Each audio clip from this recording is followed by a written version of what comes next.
The Special Investigating Unit has welcomed a sentence meted out on a former employee of the Health Department in the Eastern Cape for fraud. Ayanda Matinise, a former messenger in the office of Sindiswa Gomba, the previous health MEC, was slapped with a 10-year prison term for charges related to personal protective equipment, that's PPE, tender fraud to the value of 23 million rand. SIU Spokesperson Kaizer Kganyago joins me now for more on the story.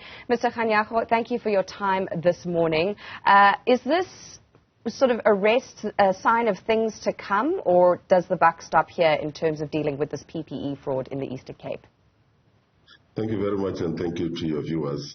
I think this is an achievement that is worth praising, because now it shows that the cooperation between the SIU, the NPA and the Hawks is working very well, and this is really a start of things to come. As you might have even realized that even after that there was another conviction that was done in the KwaZulu-Natal. Therefore, it's an indication that the ball is now rolling. We are going to see people who have done wrong being put behind bars for the PPE scandals that they've caused the country during a pandemic.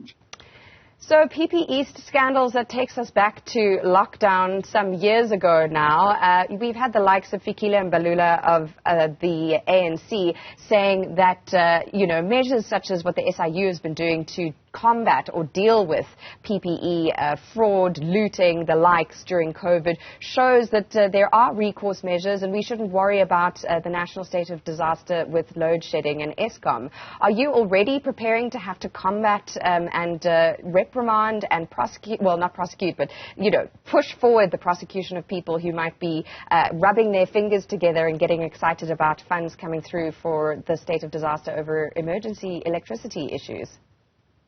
No, definitely. We are already working with government departments to make sure that they understand the systematic recommendations that we've made. Because when we're dealing with the issue of COVID and the PPE scandals, we then saw some loopholes in the system, and we were able to go back. If you look at our report, we had systematic recommendations of how to close up those gaps and make sure that we deal with them. But we are also readily waiting to show the preventative side of things, where we're able to then say, these are the things that you need to prevent from the beginning when you do the tenders in this particular round of the electricity issues. And as you might have seen, we have worked a lot in the electricity space with Eskom, and there's a lot of things that we have shown also with the Eskom investigation that have gone wrong, and we'll make sure that they do not go wrong now. Therefore, we can safely say to the people that are thinking of doing wrong things during this state of disaster that we will be watching and will make sure that those things do not happen. Well, that is something to hear as we are sitting now in that national state of disaster over Eskom. We had it before with COVID, and this Eastern Cape win, I suppose you would call it, is not the only issue the SIU is dealing with when it comes to PPE and COVID-19 scandals, corruption, fraud, the like. Of course, digital vibes, 150 million rand at issue there, some 12 million rand recovered by the SIU by the end of last year. I mean, it's a drop in the ocean. What work has happened since on the digital vibes work and project and recourse that you've been doing at the SIU? You need to understand, and I think your viewers need to understand, that we have got to follow processes when we do anything. Therefore, we are not just going to rush things and make mistakes. And in as far as the digital vibes matter is concerned, like I always say, that we were looking at the contract between digital vibes and the Department of Health nationally, and we found that it was irregular. We've made our recommendations. They are out there. Everybody can see them. But now the process has been stalled by the fact that we have got a challenge in the High Court where the former minister is challenging us or challenging the report. He wants to set aside the report. Therefore, we cannot move in some of the issues that we want to move on until that matter has been settled in the High Court. And once that is done, we will continue. Sorry. So you obtained a court order in terms of being able to recover some monies from a Digital Vibes Nedbank account, that amount being 22 million rand, I believe it is. Are you saying that because the minister is challenging the report you produced on Digital Vibes, that order to obtain those monies is now water dead, stillborn for the time being? not necessarily stillborn. We have freezed the money that is in the bank account of the Digital Vibes. Therefore, they cannot use it. Therefore, the money will wait until this process is happened, and then we will make the order final and make sure that we recover that money. But also, we then have to go after each and every person who benefited from it, because we have got a trail of all the people that benefited, because now that the contract between the department and the Digital Vibes is now unlawful. Therefore, no one must benefit from an unlawful contract or an unlawful decision.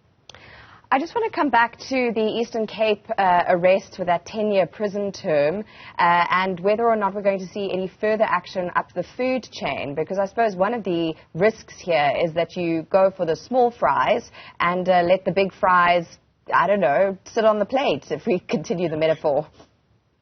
Now, unfortunately, we because we do not deal with people, we do not investigate people, we don't do our investigation with the eye that says this is a big fry or a small fry.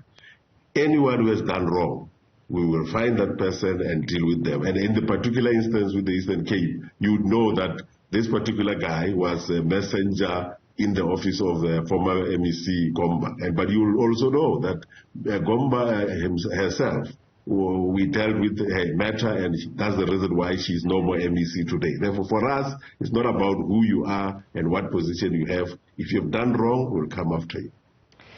Well, I hope that certainly proves true for many of those who committed fraud, corruption and looted the state during COVID-19. We heard the President in his State of the Nation address mention the SIU, mention further resources to help you and your colleagues with your work. Where do you think that support will be most valuable? Where is the greatest need for beefing up the SIU looking ahead into 2023? Yeah, firstly, maybe let me start by saying that we welcome the fact that the President has made in the State of the Nation address the fact that they will give us more resources. We need more resources because our investigations are coming fast, thick and fast, and therefore we need more resources in terms of investigators, in terms of forensic people that we need, in terms of forensic accountants that we would need. Therefore, we need to expand our staff because the investigations are coming in fast. But also, you would have known that the day before the State of the Nation, we were before the Justice Portfolio Committee, and we're indicating also that if we do not get the monies that people are owing us, we will be in a bad position in the next 2-3 years, because we need that money to make sure that we continue doing the work that we are asked to do by the legislation and by government. And if you can, top of mind, recall one case, one instance, one investigation where there's the biggest ticket in terms of recovering monies, what would it be? The most recent one that comes to my mind is the ABB matter that we did on the Eskom Kusile plant, where they had overcharged.